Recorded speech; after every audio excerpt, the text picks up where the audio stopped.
All right, we've got Ashley.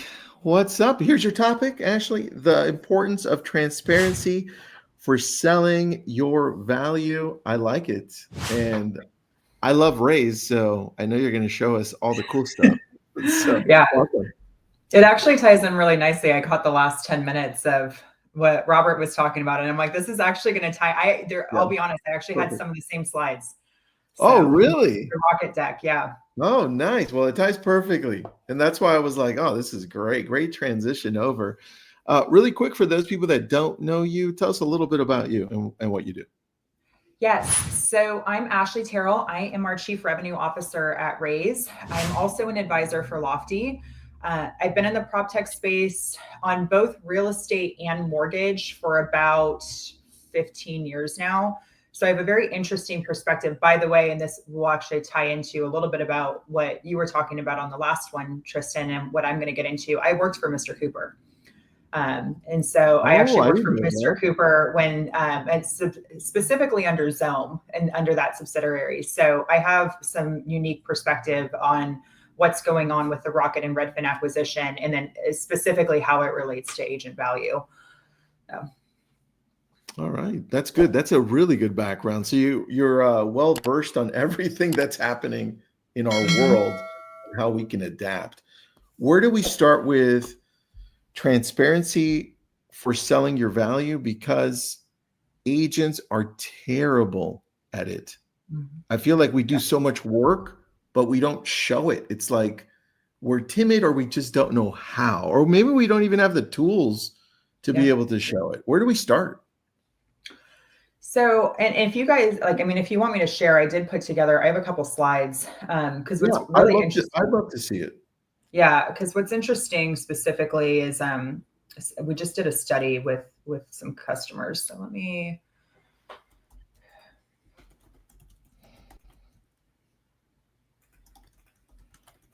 I'm texting a few people that had some questions about Robert and then one about Rayse. I'm like, yeah, hold on. She's going to show something on Rayse really quick, Perfect. Can you guys which see will a be nice. screen?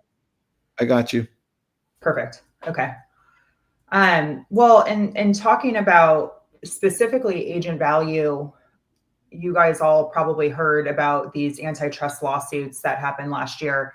And that really was a strong showing that people do not understand the value that agents bring to a transaction. They have no clue or understanding why agents get paid what they get paid. And that was shown last year with the lawsuits. We actually did a survey, and like I said, I like visuals. So just to, so you guys can kind of look at this, some of the studies that we did. And for those of you that have seen any presentations from Rayse in the past, we've shared a lot of survey stats in the past. These are updated numbers. We did a survey that we just got the results back about 30 days ago. So know that these are updated numbers. But what we found are about 51% of sellers thought their agents spend less than 20 or fewer hours to successfully sell their home. And 46% of buyers thought their agents spend 15 or fewer hours to help them buy a home. Damn. Yeah. That's not a big drop in percentage that people think we suck. That's bad. Basically, I've done this presentation in front of a room full of agents several times. And the amount of 4-letter words that I hear when this slide comes up, Yeah.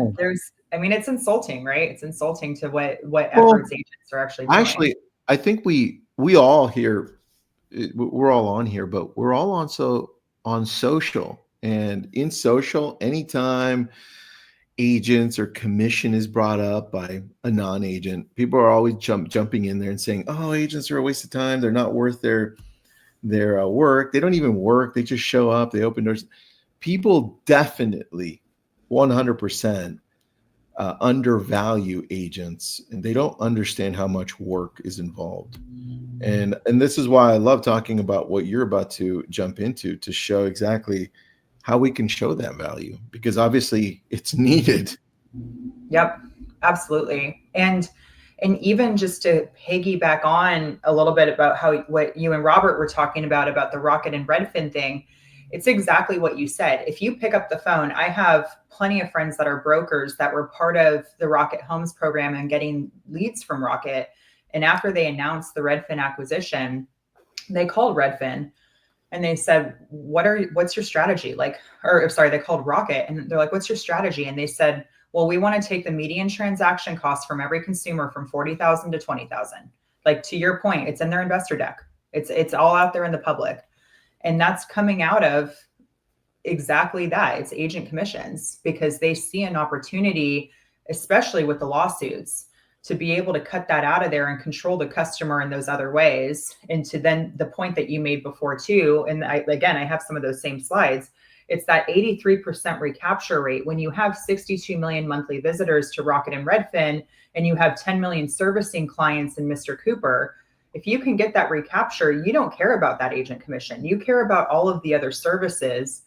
And a term that I used when I was working on the mortgage side is controlling the customer. And it's, I feel, a really aggressive term, but it's exactly what everyone's trying to do. It's how to, yeah, well, go ahead. No, you're right. It is. It's they're trying to control where the customer is going so that at the end it could just end up with them, like Rocket, right? Redfin, Mr. Cooper.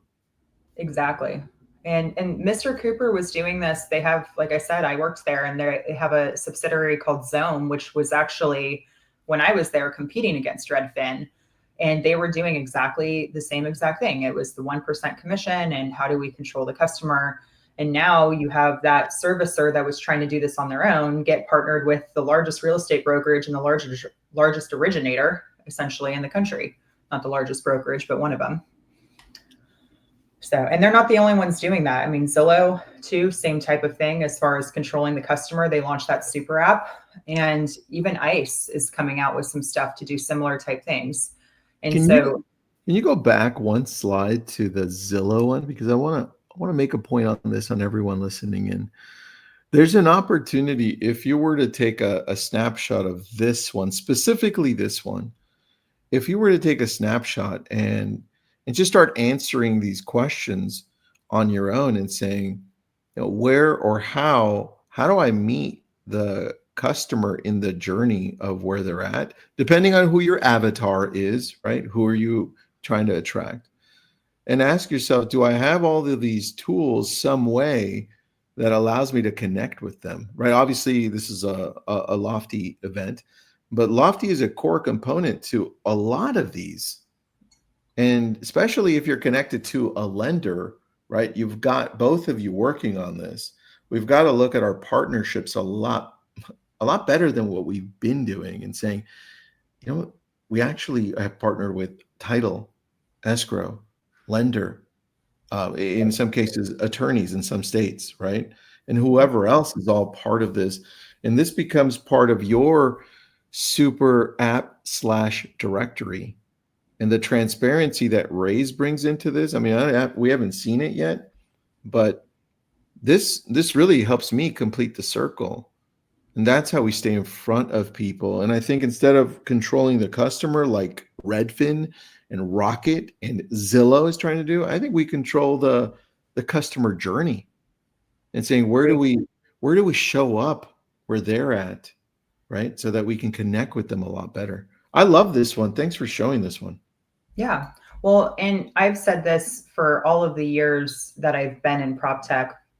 Companies have spent billions and billions and billions of dollars to cut out the realtor, and they failed. And there's a reason for that. And it has to do with the value and the emotional component that realtors are bringing to the transaction. So yeah, that makes skip through here. Yeah. So I want to share again, I'm a data person. So just to share some survey results from that buyer and seller survey that we completed about a month ago. Thinking about what clients actually want and thinking about like, how are some of these larger companies that are putting the billions of dollars in, how are they trying to step in and take those customers away? First off, we found that 96% of the people that we surveyed thought it was important for their agent to keep them updated real time via text or app during the transaction. I think that's a given, right? Like we're used to Amazon, Instacart, Uber. We're used to getting our updates through transactions. What I found was really interesting was 82% of clients thought it would find value in a tool that shows exactly what their agent is doing behind the scenes all in one place. So everything that you're doing in Lofty and anything that you're doing in any other ways, your customers actually want to know what you're doing.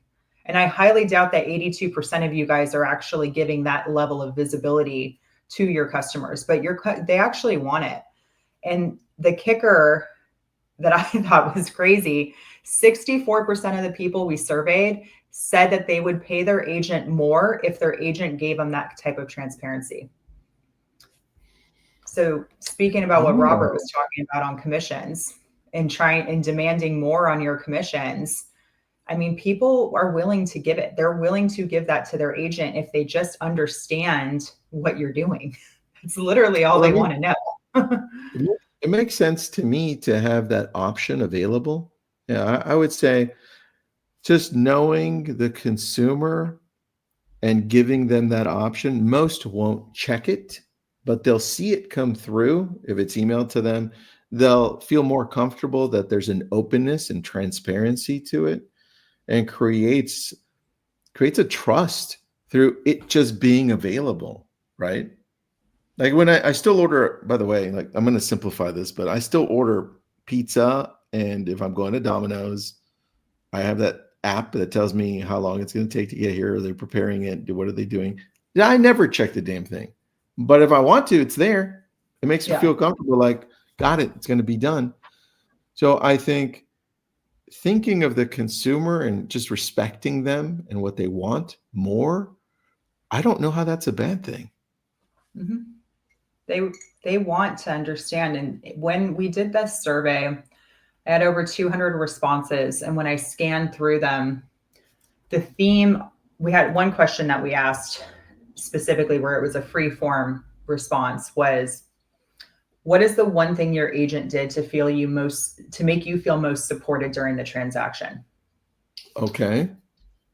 And probably in 80% of the responses, communication, communication, communication. That's no joke, was 80% of the responses. They kept me updated, communicated with me, kept me in the know. That was most of them.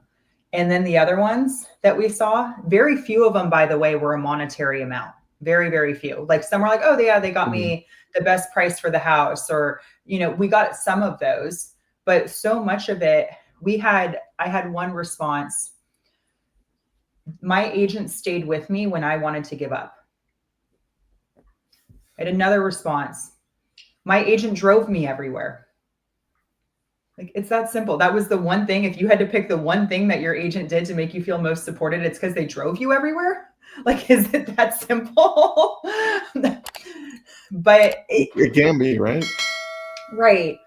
So what we've done specifically with Rayse is, Rayse was really an effort of the industry coming together since the lawsuits and wanting to help agents articulate that value. We've been working with MLSs, associations, large brokerages, all of these large entities across the country to help agents really be able to take everything they're doing in the transaction and make sure they're setting the record right with their customers. So first off, it's actually an average of 80 to 100 hours on every transaction that agents are working. Mm-hmm. Does it break down out of let's just go with 80, out of the 80 hours where we're spending most of our time, or no? Because I'd like to see that too. We break it down into, and by the way, so we just launched a seller version of our product last week. And we're still gathering data on the sell side just because we just launched it. On the buy side, we have it broken down into 4 stages: consultation, tours and offers, contract, closing. Most of the time is going to be in tours and like when you're going on home tours and in the contract stage. I mean, I think that's probably a given. Do you have something I can see like on the back end of Rayse so I can see how it works or how it shows the transparency to the client? because in the way that we've worked it with ours, right? Obviously, we're with Rayse too, but if I wasn't using Rayse and with you guys, it would have to be an email if I remember, or have my TC do it here and there. But it doesn't feel very complete or even transparent because they can't log in. It's just they're waiting and saying, okay, well, what's next? What's coming, right? Yep. So I think that that becomes a challenge. I'd like to know what people are using here that are watching or listening in as you're looking for the back of this, Ashley. Everyone, let me know how you're keeping your clients updated daily, weekly, the ones that you're working with on the buyer side and or on the seller side. Is it an email through the TC that you're doing weekly? Is it a call? Is it a text? What are you using? Or are you using Rayse? Maybe you are. I don't know. But tell me, how are you doing it? I'll tell you how we were doing it. We were relying on our TC to update everyone involved. That's what we were doing. But oh, I see you're throwing on your screen a little bit. You tell me when you're Yeah, ready. you guys can see. I mean, so like I mentioned, what we've done here is, and this is again just how we're doing it, and we're not pitching product here, but more just trying to actually break down and show the client everything that's going on. Mm-hmm. It's actually about, on average, 200 different things that agents are having to navigate through to get their client either into a home or to successfully sell their home. And I actually don't even know if agents even know they're doing over 200 things. And so what we've done is we've actually taken those 200 different things and broken them down into what we call a journey. And we're proactively updating the clients every single time that one of these outcomes has been completed. Everything from this, like some of that initial consultation stage to when you're going on home tours, to even once we're getting into contract and closing and you're having to go through inspections, et cetera. And where this gets really powerful is actually summarizing it as we progress through the transaction. I had a client in Austin that was on his 37th home tour, hadn't written one offer yet. And so when their client went into their portal, they can actually see, in their case, the 37 homes that they rejected that their agent drove them to. So it's a Wow. matter So it keeps a of track record as well. It's a fabulous record. People don't realize everything they're doing. And what we want to help agents do, or encourage agents to do with or without us, is you're doing a lot of stuff. You do a lot more than what you realize. And keeping record of that and being able to show that back to customers is valuable in a lot of different ways. It's valuable in the early stages of the transaction when you are still trying to get a buyer rep agreement signed or a listing agreement signed. Your customers want to know what it's going to be like to work together. They're going to want to understand, if we're going to work together, what kind of transparency are you going to give me? What is this journey going to look like together? I actually have a slide for this. But like, All right, what so I have is a it? question before you show me this one. Do you break this out, or would you break this out on a listing presentation or a buyer presentation and say, hey, look, this is how I'm going to communicate with you. This is what I've got.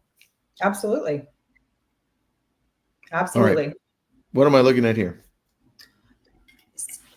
Looking at everything that an agent's doing through the transaction, we actually see it happening in a lot of different stages and want to encourage agents to continue to share their value and the transparency through every stage. If we're pre-agreement, even talking about, again, setting expectations. I had an agent in California. He had a client that he found a rental property for 7 years ago. That client was then presented with the opportunity to buy the home. The client said, hey, I still want my agent to represent me because I'm busy, but I don't want to pay you 2.5% because you didn't have to take me on a home tour. I think I should pay you 1%. Well, the agent's like, hey, I don't mind giving you a little discount because we didn't have to go on home tours, but you don't understand. I still have a lot to do. I have to work with the appraiser. I have to do inspections. I'm going to get you $15,000 in closing credits, I bet you. I'm going to save you in future repairs. I have to work with your stupid lender. That's a pain in the butt. I have a bunch of stuff to do. And so I don't mind charging you 2% instead of 2.5, but I'm not going to charge you one. Mm. So that's just an example of like how you can actually take the breakdown of those 200 plus things that you're doing and even experience from past transactions, because as you're working through the transaction, you can articulate it in the beginning. You can provide those real-time updates during the transaction. And when you're done, if you can aggregate everything that you did and have documentation of everything you did, imagine if you had a report that said, I took you on 12 home tours. I had to write 2 offers, but we finally got you in the home of your dreams. I got you the property at 8% under asking. I got you $10,000 in closing credits.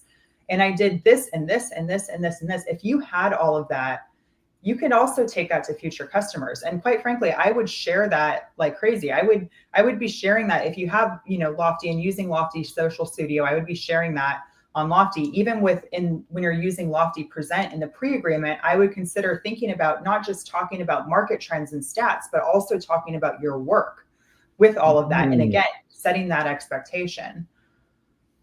Got it. I love this. Pre-agreement, post-transaction, mid-transaction.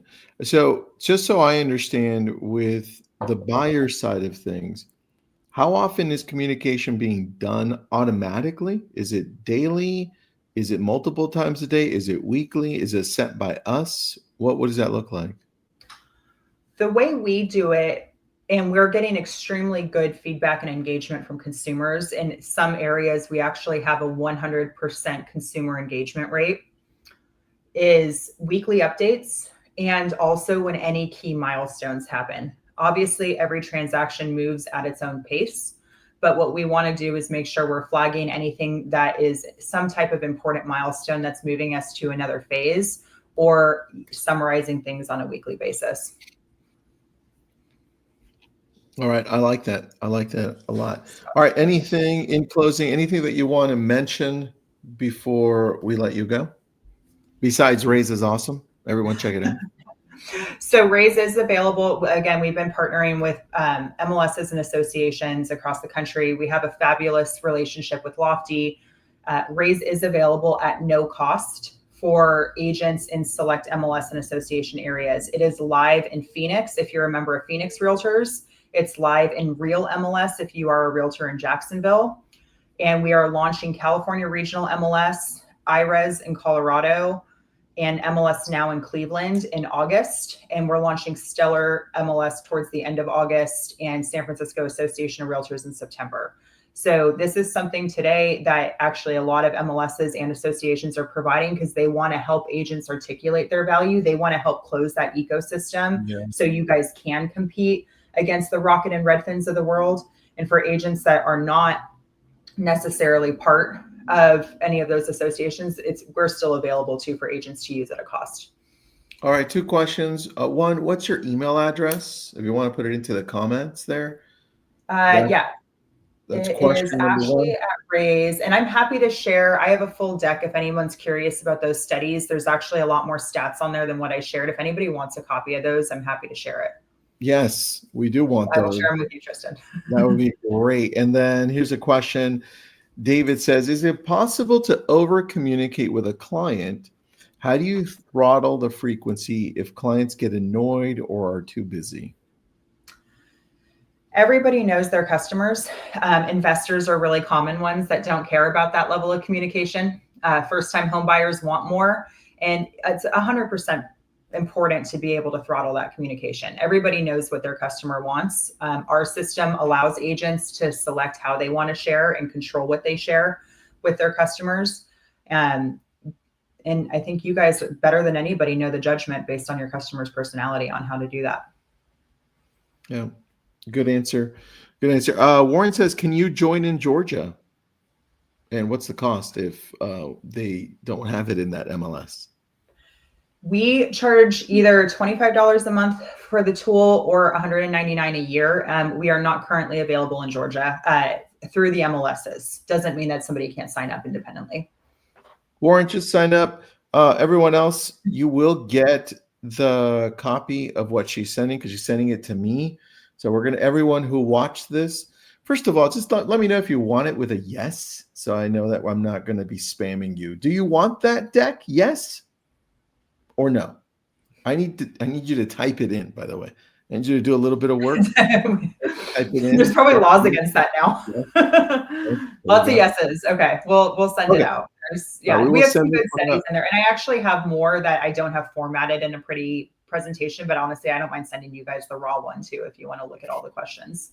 Well, those numbers, 51% and 46%, those were just crazy to see. Like Yeah, it's 50, insulting, honestly. 51% think we do 20 hours or less of work. That's crazy. That Mhm. means I've been doing a terrible job letting them But you know know what what's I'm doing. crazy is people think that, but at the same time, they still said that they love their agent and would use their agent again. So even though they don't think their agent's working, Hmm. they still have really good feedback about wanting to work with their agent. Okay, so that's good.